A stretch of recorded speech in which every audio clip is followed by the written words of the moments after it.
Assalamualaikum warahmatullahi wabarakatuh.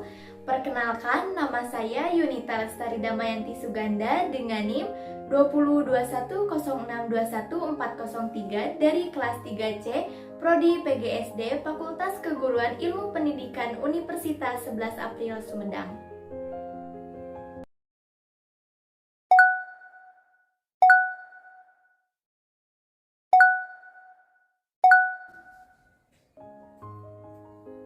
Pada kesempatan ini, saya akan menyampaikan tugas mata kuliah Pendidikan Anti Korupsi pada semester 3 tahun akademik 2021-2022. Pendidikan Anti Korupsi merupakan mata kuliah wajib dalam perkuliahan, khususnya pada program studi PGSD. Mata kuliah Pendidikan Anti Korupsi memiliki tujuan agar para mahasiswa diberikan pengetahuan mengenai korupsi, akibatnya, dan bagaimana cara mengatasi dan mencegah korupsi. Hal ini sebagai pembekalan para mahasiswa untuk nanti apabila mereka sukses dalam berkarir. Dalam berkarir tersebut tentunya terlibat dalam pekerjaan dan tentunya harus menjunjung tinggi kejujuran dalam bekerja, baik dalam non-keuangan atau keuangan. Terlebih bekerja dengan melibatkan keuangan, tentunya pengetahuan mengenai anti korupsi wajib dipelajari saat ini juga.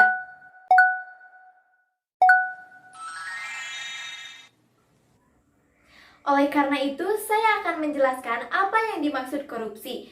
Korupsi adalah perilaku dengan cara menyalahgunakan kepercayaan atau peraturan dalam suatu organisasi, khususnya organisasi pemerintah dengan tujuan mendapatkan keuntungan.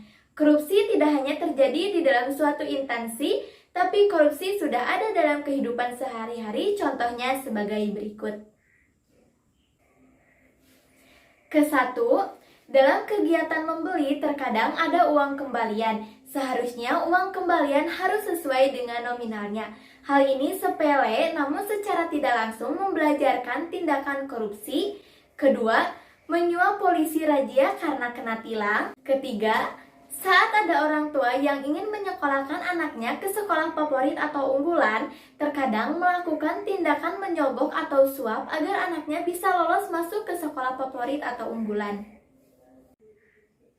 Kemudian yang keempat, ada pegawai atau staf yang memasukkan saudaranya bekerja bersamanya sehingga hal ini termasuk tindakan yang identik dengan korupsi, yaitu nepotisme.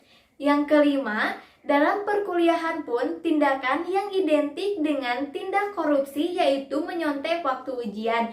Hal ini berkaitan dengan sifat jujur. Yang keenam atau yang terakhir, diberi mandat untuk membeli sesuatu baik oleh individu ataupun kelompok. Namun pada kenyataannya membeli barang yang tidak sesuai dengan perencanaan, membeli barang dengan markup atau menggelembungkan harga beli barang dengan harga yang tinggi padahal barang berharga rendah. Dari beberapa contoh yang telah disampaikan merupakan kebiasaan-kebiasaan yang mengarah kepada cikal bakal tindak korupsi.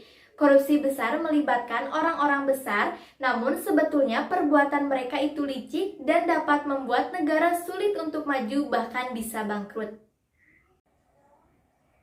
Seperti yang disampaikan oleh sebuah kata mutiara bahwa tindak korupsi itu harus dilawan, yaitu korupsi itu orang pintar tapi licik, maka lawanlah dengan orang yang lebih pintar tapi berani lawan korupsi.